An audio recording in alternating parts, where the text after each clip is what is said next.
One shot video lecture series के अंदर आप सभी का स्वागत है बच्चों। आज की वीडियो के अंदर हम स्टार्ट करने जा रहे हैं अपना नया चैप्टर विच इज इलेक्ट्रोस्टैटिक्स और इसके अंदर हम सारे फॉर्मूलाज देखेंगे।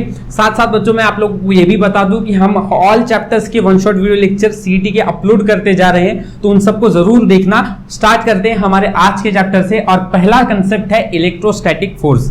अब इलेक्ट्रोस्टैटिक फोर्स जो है ये बच्चों आपका क्लास 11th का कॉन्सेप्ट है। ये formula 1/4πε0 Q1 Q2 upon are square होता है। ठीक है, Q1 Q2 upon are square होता है। ये बच्चों ये याद रखो, यहाँ पर आपको ये फॉर्मूला से बहुत सारे कैलकुलेशंस को सॉल्व करने में हेल्प मिलेगा। मैं यहाँ पर आप लोगों को एक कांस्टेंट ये 1/4πε0 इसकी वैल्यू जो होती है वो 9 × 10⁹ होती है। तो आप इसकी जगह पर डायरेक्ट बहुत से कैलकुलेशन को सॉल्व करते समय ये वैल्यू रख सकते हो। ठीक है, अच्छा अब इसके बाद आता है दूसरा concept, that is Gauss theorem. Gauss theorem जो है इट्स ओनली सेज दैट कि फाई जो है, ठीक है, फ्लक्स जितना फ्लो हो रहा है उसके अंदर, कौन सा फ्लक्स, इलेक्ट्रिक फ्लक्स जो हो रहा है वो Q/ε0 रहता है। ठीक है, Q/ε होता है या फिर इंटीग्रेशन ऑफ EdS होता है। EdS means electric field into कितना सरफेस एरिया है वहां पर। ठीक है, अच्छा आगे इसके बाद एप्लीकेशन रिलेटेड अगर बात करें तो सॉलिड स्फीयर पहला पॉइंट है। सॉलिड स्फीयर के अंदर कितना इलेक्ट्रिक फील्ड रहता है ये एग्जाम्स के अंदर कैलकुलेट करने को बोला जाता है। सी E इज इक्वल टू, ठीक है, 1/4πε0 E is equal to 1/4πε0 Q/r²। ये फॉर्मूला एक रहता है इलेक्ट्रिक फील्ड का। दूसरा फॉर्मूला ये भी है कि आप σ/ε0 into capital R² upon small r², ये भी एक फॉर्मूला याद रख सकते हो। दोनों फॉर्मूला अपनी जगह पर इंपॉर्टेंट है। मोस्टली एग्जाम्स के अंदर ये क्वेश्चन में एग्जाम में पूछते हैं कि इलेक्ट्रिक फील्ड का among the following correct formula कौन सा है। So this is the correct formula among the following. ठीक है, नेक्स्ट इसके बाद आते हैं सिलेंडर पर। अब सिलेंडर पर जब क्वेश्चन आपको एमएससीआईटी में रहेगा, सो देखो यहां पर भी इलेक्ट्रिक फील्ड कितना जनरेट होता है। ये थिन यहां पर आपको क्या बोल सकते हैं, एक वायर की जगह पर भी बोला जा सकता है सिलेंडर की जगह पर। ठीक है, तो ये भी याद रखना कि ये भी आ सकता है। अच्छा अब फॉर्मूला क्या है, 1/4πε0, ठीक है, 2λ/r।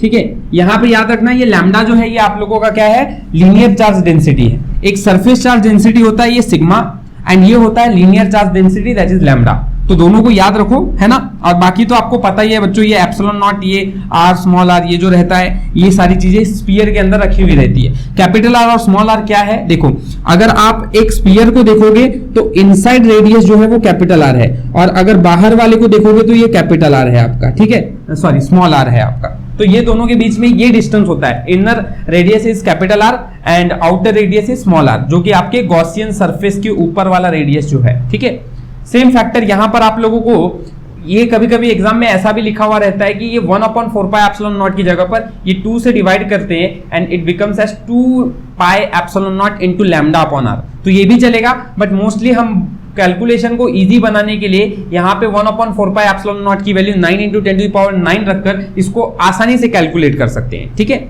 अब मैं यहाँ पे आपको बता चुका हूँ कि लैम्डा जो है लीनियर चार्ज डेंसिटी है। ठीक है, तो इसको नोट कर लो अच्छी तरह से। इसके बाद एनी शेप मतलब अगर उसकी पर्टिकुलर कोई शेप ही नहीं है तो उसके अंदर कितना इलेक्ट्रिक फील्ड रहेगा, तो E इज इक्वल टू σ/ε0, इतना आपके पास इलेक्ट्रिक फील्ड रहता है। यहाँ बच्चों आपको एक और फॉर्मूला भी याद रखना चाहिए कि अगर यहाँ पर आपको बोला जाए तो यहाँ पे σ/ε0 capital R by small r, ये आपका फॉर्मूला भी इलेक्ट्रिक फील्ड के लिए चलेगा सिलेंडर में। ठीक है, इसके बाद थिन प्लेन शीट में E इज इक्वल टू σ/2ε0, ये होता है आपका थिन प्लेन शीट के अंदर फॉर्मूला।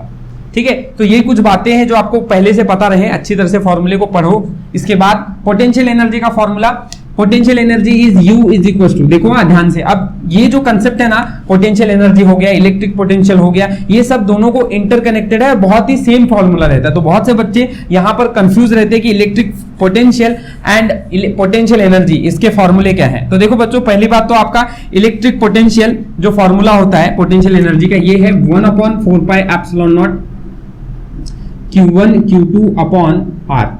ठीक है, ये आपका पोटेंशियल एनर्जी का फॉर्मूला है, इसको हम U से बताते हैं। ठीक है, अभी यहां पर कैसा है, हमारे पास 2 पॉइंट चार्जेस है, इसलिए ये फॉर्मूला हो गया। अब यहां पर सिस्टम ऑफ चार्जेस आ गए तो यही फॉर्मूला आप लोगों के लिए क्या हो जाएगा, Q1 Q2 के बाद और एक फॉर्मूला जिसमें आप इसमें Q2 Q3 भी ऐड करोगे, Q3 Q4 भी ऐड करोगे, तो सिस्टम ऑफ चार्जेस अगर जनरेट होने लगे तो यहां पर आपका पोटेंशियल एनर्जी का फॉर्मूला भी बदल जाएगा, है ना। सिर्फ चार्जेस को ही चेंज करना है, बाकी कुछ चेंज करने की जरूरत नहीं है आप लोगों को। इसके बाद आता है आपका इलेक्ट्रिक पोटेंशियल, जिसको हम V से बताते हैं, एंड V का फॉर्मूला होता है 1/4 पाई एप्सिलॉन नॉट, ठीक है, Q अपॉन R, ठीक है, ये एक फॉर्मूला है। इलेक्ट्रिक पोटेंशियल के लिए भी यही है कि एक पॉइंट चार्ज है तब इसका फॉर्मूला ये आएगा 1/4 pi epsilon naught Q upon R। Then relation between E and R, electric field के बीच में और इलेक्ट्रिक पोटेंशियल के बीच में रिलेशन। तो फॉर्मूला आसान है, E is equal to minus dV by dx, ठीक है, electric field and electric potential के बीच में फॉर्मूला E, ये E इलेक्ट्रिक फील्ड, ये इलेक्ट्रिक पोटेंशियल, इनके बीच का रिलेशन है ये, ठीक है। अगर आपको बोला गया है ये कैलकुलेट करने के लिए तो इसको इधर लेकर आकर आप सॉल्व करोगे तो आंसर आ जाएगा, ठीक है। बाकी यहाँ पर हमारा डिस्कशन फॉर्मूले के ऊपर है, तो हम सिर्फ फॉर्मूला फटाफट डिस्कस कर लेते हैं। प्रीवियस ईयर क्वेश्चंस भी इनके अपलोड करके रखे हुए हैं, तो आप उनको देख सकते हो, ठीक है। चलिए आगे बढ़ते हैं बच्चों। Electric potential due to electric dipole, electric dipole की वजह से कितना इलेक्ट्रिक पोटेंशियल वहां पे जनरेट होगा। देखो V जो जनरल फॉर्मूला होता है वो 1/4 पाई एप्सिलॉन नॉट, ठीक है, P cos theta upon R square होता है, ठीक है। जहां पे आपको ये नोट करना है कि P जो है वो इलेक्ट्रिक डायपोल की वजह से आया हुआ है, दैट इज P, ठीक है, याद रखें। अब यहां पर थोड़ा ध्यान देना, अगर आपके पास इक्वेटोरियल है, इक्वेटोरियल मतलब आपका एंगल जो है वो अगर आपका 90 है इक्वेटोरियल पे, तो अगर 90 है तो cos 90 जीरो हो जाता है, तो this all value become zero. So P V equatorial पे याद रखना कि जीरो होगा। एक्सियल पे कितना होगा, तो cos जीरो कितना होता है 1, so formula becomes 1/4 pi epsilon not P upon R square, ठीक है। तो ये फॉर्मूलेज है, याद रखिए अच्छी तरह से दोनों रीजंस। आपको डायरेक्ट फॉर्मूला भी एग्जाम में कभी कभी पूछा जाता है कि इसकी वैल्यू कितनी होगी, एक्सियल पे है तो इक्वेटोरियल पे है तो, राइट। आगे potential energy due to dipole, अब पोटेंशियल एनर्जी कितना होगा अगर डायपोल में देखा जाए तो। यहाँ पे आपने इलेक्ट्रिक पोटेंशियल देखा, जनरली अगर फॉर्मूला देखा जाए तो it is PE cos theta 0 minus cos theta, ठीक है।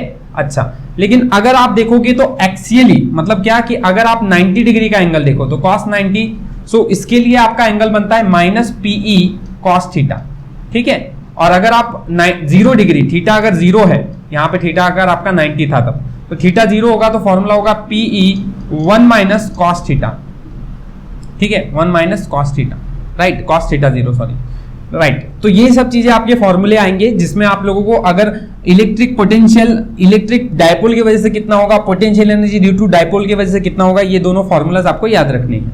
इसके बाद आता है कैपेसिटेंस। अब Q is equal to C into V, ये कैपेसिटेंस का एक्चुअल फॉर्मूला है जिससे आप लोगों को ध्यान में रखना है कि जो चार्ज होता है वो C इंटू V है, कैपेसिटेंस इंटू वोल्टेज, ठीक है। अगर पैरेलल प्लेट की बात करें तो पैरेलल प्लेट कैपेसिटर के अंदर फॉर्मूला होता है AK epsilon naught divide by D, where A is area, K is आपका डाइलेक्ट्रिक मीडियम, ठीक है, epsilon naught permittivity of free space and D is distance between two plates. ये जो मैं चीजें बता रहा हूं ये आप नोट कर लो। देखो सबसे इंपॉर्टेंट कंसेप्ट जो है सीटी के लिए वो बहुत ज्यादा जरूरी सिर्फ कैपेसिटेंस का है, ठीक है। मोस्टली आपके 4 क्वेश्चंस में से 2 क्वेश्चन जो एमएसटीसीटी में पूछे जाते हैं वो इन्हीं में पूछे जाते हैं, ठीक है। तो capacitance Q is equal to C into V, parallel plate is C is equal to AK epsilon naught divide by D।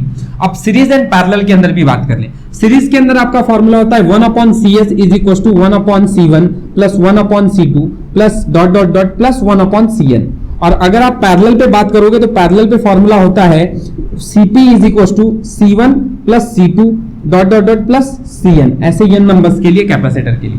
तो ये तो बेसिक फॉर्मूलाज है, ध्यान में रख लो। इधर आपको यहाँ पर आपको सिर्फ फॉर्मूला ही जानना है, इसके क्वेश्चंस कैसे सॉल्व किए जाते हैं कैपेसिटर्स के रिलेटेड, तो आप इसके प्रीवियस ईयर क्वेश्चन देख सकते हो, मेरे चैनल पे अपलोडेड है बहुत सारे, ठीक है। चलिए, तो ये हो गए आप लोगों के कैपेसिटर से ओरिएंटेड कॉन्सेप्ट भी। बस थोड़ा एक लास्ट का है जिसपे हम बात कर ले, जिसमें आपको सवाल जो एमएसटीसीटी में रहता है कि energy stored in capacitor. So energy stored in capacitor, अब इसमें क्या फॉर्मूला पूछा जाता है एग्जाम्स के अंदर। देखो आपकी एनर्जी कैपेसिटर के अंदर U इज इक्वल टू, एक तो हाफ CV स्क्वायर होती है, एक half into Q into V होती है, और एक होती है half Q square upon C। ये 3 फॉर्मूलाज है एनर्जी स्टोर्ड के कंसेप्ट में। आप एक भी कोई फॉर्मूला याद करोगे और अगर इस बेसिक को जानते हो Q is equal to C into V, तो आप हाफ CV स्क्वायर याद रख लो। अब आप C की जगह पर Q अपॉन V डालकर देखो, आपको एक फॉर्मूला इनमें से मिल जाएगा, ठीक है। सेम कॉन्सेप्ट, अगर आप V डालोगे तो Q अपॉन C V मिलेगा, तो V की वैल्यू डालकर रखो तो आप Q बाय C देखोगे तो ये फॉर्मूला आपको मिल जाएगा। तो ऐसे ही आप लोगों को कोई एक फॉर्मूला याद रखना है, बाकी के फॉर्मूलाज अपने आप आपको याद हो जाते हैं। ये था आपका all the formulas of electrostatic जो आप लोगों को प्रिपेयर करना चाहिए, एंड ये अगर आपका तैयार है तो आप बहुत से क्वेश्चन एमएसटीसीटी में सॉल्व कर लोगे। खासकर कैपेसिटर वाले कंसेप्ट पे ध्यान देना, क्योंकि बहुत से क्वेश्चन कैपेसिटर पे ही पूछे जाते हैं, ठीक है। चलो तो मिलते हैं अपने नेक्स्ट वीडियो के अंदर। वीडियो अच्छा लगा है तो लाइक शेयर एंड सब्सक्राइब जरूर करना है। Thank you for watching. मिलते हैं।